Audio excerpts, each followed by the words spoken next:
Chapter 2. This is so strange. After taking his top off, Zich scanned his entire body.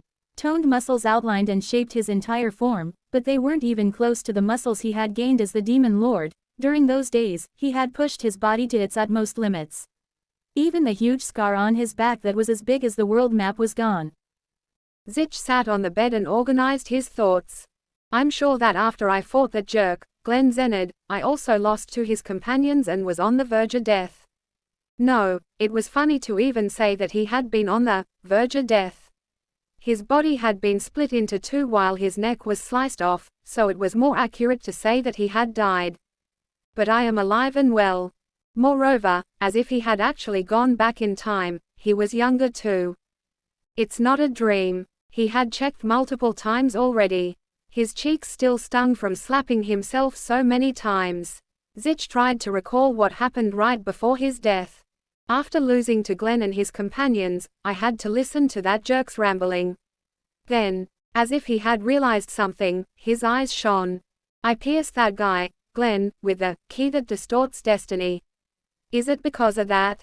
He thought that it was a magical tool that only changed the future of the person it pierced, but looking at his situation right now, it was the only thing he could think of. Where did I get that? Zich's expression hardened. I don't remember. It wasn't only the location. He didn't remember the time or place he found the item, nor did he remember when he had placed the object into his index finger. There wasn't any information about the key that distorts destiny in his brain. He was only aware that the magical tool was stuck in his finger before he realized it. No, let's calm down, Zich more. Maybe I just forgot. Zich forgot small details easily. Maybe that was why he couldn't recall anything about the item. But what if someone altered my memories? Zich stared at his index finger, which used to hold the key that distorts destiny. For now, I should find out more about this key. He had a goal now. And with this decision, his seriousness completely disappeared. What should I do from now on? I can't live the rest of my life searching for information about a magical tool. Zich didn't want to put all of his efforts into finding traces of an item without any clues. He needed another goal. He liked the idea of following a bloody path as the Demon Lord like before, but he also liked the idea of living a completely different life. After all, wasn't this an unexpected second chance at life? It will be my loss if I don't enjoy this. Zich thought hard. He felt that he needed to figure out what period he was in first. Let me see. If I think about my surroundings, it seems like I haven't left my family yet. In contrast to his wild nature, Zich was surprisingly from an aristocratic family, and a pretty noble one at that. Moore was the last name that he had given to himself, and his original family name was Steelwall. Matching their name, the Steelwall family had protected the kingdom like an impregnable fortress for a long time. Since I am the eldest son, maybe it wouldn't be too bad to inherit the family's name. In the past, he left his family to wander around the world. Furthermore, he only pursued power to the extent that he gained the title, Demon Lord of Strength, but this time, Zich thought it wouldn't be so bad to succeed as the next heir of his family and act like a noble. What was my reason for leaving? It was at that moment. Crick. The door opened without a knock. Disturbed from his thoughts, Zich scowled and stared at the person who came in. Can they just barge into the room of the eldest son of a noble family like this? Although Zich had abandoned all noble manners and etiquette since he left his family, he knew at least this much. Is it my parent or sibling? He was surprised to see that the man who had barged into his room looked like a servant. He must be a servant, right? Zich thought he might have been mistaken, but the man was definitely wearing servant clothing. The servant stared at Zich. Surprisingly, the servant scowled at him, and Zich became speechless. A servant had scowled while looking at a noble. You were still in your room, sir. Thankfully, he still uses honorifics. Because he was so rude, Zich thought that the servant would also speak to him informally. Zich also wondered if he should be thankful for something like this. You are usually out early in the morning. Have you given up on that now too? I don't think you are in the position to be lazy. Is he mocking me? There can't be any hidden meanings behind his words, right? The situation was so ridiculous that Zich started thinking about all kinds of things. Ha! Zich let out a forced laugh, and he beckoned the servant to come forward with his finger. The servant's expression worsened, but Zich continued to gesture while smiling. Thus, the servant unwittingly walked to his side. What is it? The servant acted like he had walked up to Zich out of pity even though he didn't have to, but Zich's smile grew wider. Then, he got out of bed with much care. It was as if a mountain was rising, that was how enormous his physique was.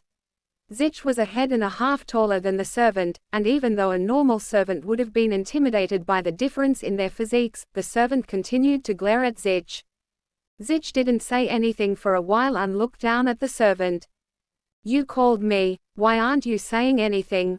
The servant was complaining when. Punch! Zich's fist flew out. The moment it contacted the servant's cheek, a loud sound rang out. Ugh!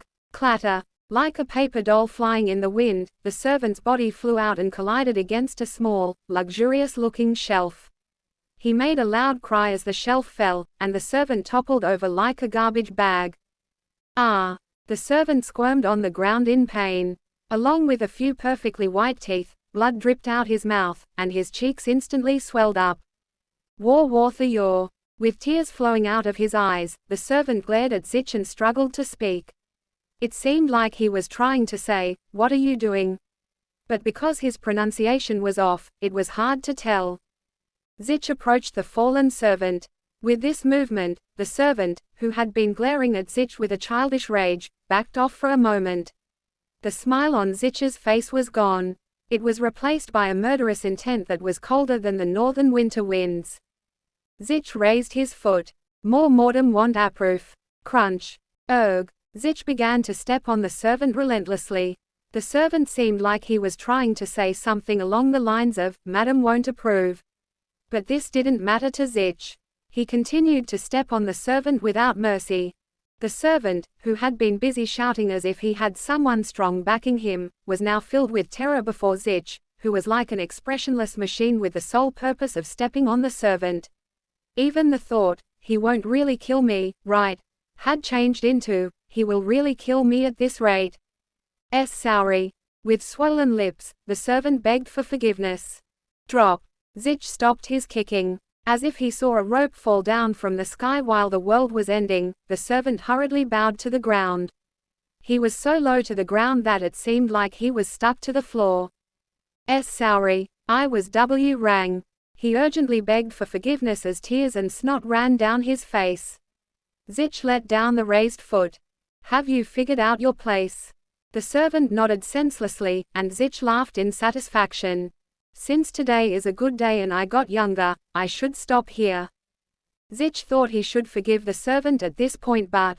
Slam. What happened? The person who slammed the door open completely changed Zich's mind. Zich saw a man with a uniform and a sword hanging at his waist. A knight. The man seemed like he would at least be a bodyguard for the family. Since he looked quite young, Zich predicted the man must have been called a genius a couple of times in his life. Did he come because of the screaming? The knight darted his eyes back and forth from Zich to the servant and frowned. Knight B. Boyner. As if Boyner was his savior, the servant crawled towards him. What happened? Boyner asked the servant attached to his leg. Thought guy. That guy. Zich's eyebrows twitched. The servant was begging for mercy like a bug just a moment ago, but now that he had somebody to lean on, he was cocky again. Zich made his way towards the servant once more. Eck. The servant hurriedly hid behind the knight. Chuck. Boyner's hands blocked Zich from moving forward. What are you doing? What? The way this bastard talks. He was definitely the family's knight, but he showed no respect for the family's eldest son. Instead, he even showed a slight contempt for Zich. Move. I asked what you are doing. Are you asking me what I am doing? Didn't you hear that bastard say, "that guy," to me? Isn't the way he talks too cheeky for a lowly servant addressing the family's eldest son? Zich's reason was clear. A bad-tempered noble would have cut off the servant's tongue already. Boyner should have known this as well, but he still didn't move from his spot. I will take care of this. No need. I will educate him personally. I said, I will take of it.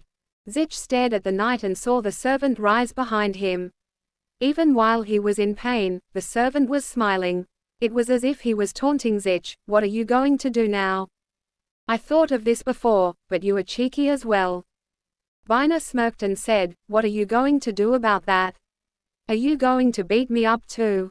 Nothing is stopping me. A bastard who fails to recognize his own master will submit if you beat him enough times.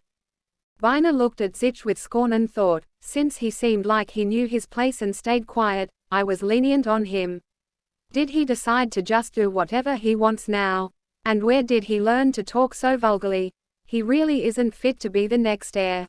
Then, go ahead. Bina stepped forward as if he was encouraging Zich to take the first punch. Wish.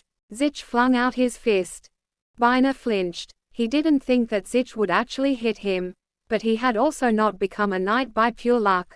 Bina bent his back and avoided Zich's punch. That was pretty good. Bina knew that Zich regularly kept his body in shape, but even with that, Zich's punches were too fierce. But it's not enough. Zich wasn't strong enough to beat a knight like him yet. I should use this chance to put him in his place. When Zich put his fist out, Bina used that chance to aim for Zich's stomach, but Zich twisted his feet and escaped Bina's attack. Bam! After rolling in a circle, Zich lifted his body up next to the bed. The distance between them widened, but Bina had no intention to end this scuffle easily. He swung his fist at Zich, who had now been trying to get up. Bina planned to end this fight with a light smack on Zich's face. Flap! Bina's view became covered in white. What? It was a blanket. With his hands, Bina swiftly flicked the blanket that was about to cover him, but by the time his view was clear, there was nobody in front of him. Sir Bina, behind. With the servant's urgent voice, Bina quickly turned his back. Crash! Ugh! Bina felt a great shock on the back of his head. Thud! Bina fell to the floor. Beautiful flowers, water, and vase shards scattered around his bleeding head. Skills aren't everything, you bastard. After planting a vase on top of Bina's head, Zich spouted insults at him. The younger the opponent was, the weaker they were to irregular attacks. Dickhead, did you think I was crazy enough to fight you fair and square? Even if he had been once called the Demon Lord of Strength, in his current situation, there was no way he could fight a knight head-on. He wasn't even used to his current body yet. But still, the memories and experiences he had gained as the Demon Lord of Strength were still inside of him. After overcoming countless battles and experiences, it was easy for Zich to knock down a young knight who hadn't even pulled out his sword yet. Since he is unconscious, I should step on him later. Zich shifted his attention back to the servant. The servant's swollen face was full of fear. Weren't you happy when your guardian angel showed up? But what are you going to do now that he looks like that? Have you see? Don't worry, I won't kill you. Zich raised his feet again. Then, suddenly, he remembered what Glenzened had said to him. If you are born again, I pray that you will be someone who does good. Okay, I will do that starting from tomorrow. And for a long while after that, a servant's screams filled up Zich's entire room until another knight finally came running into the room after hearing the commotion.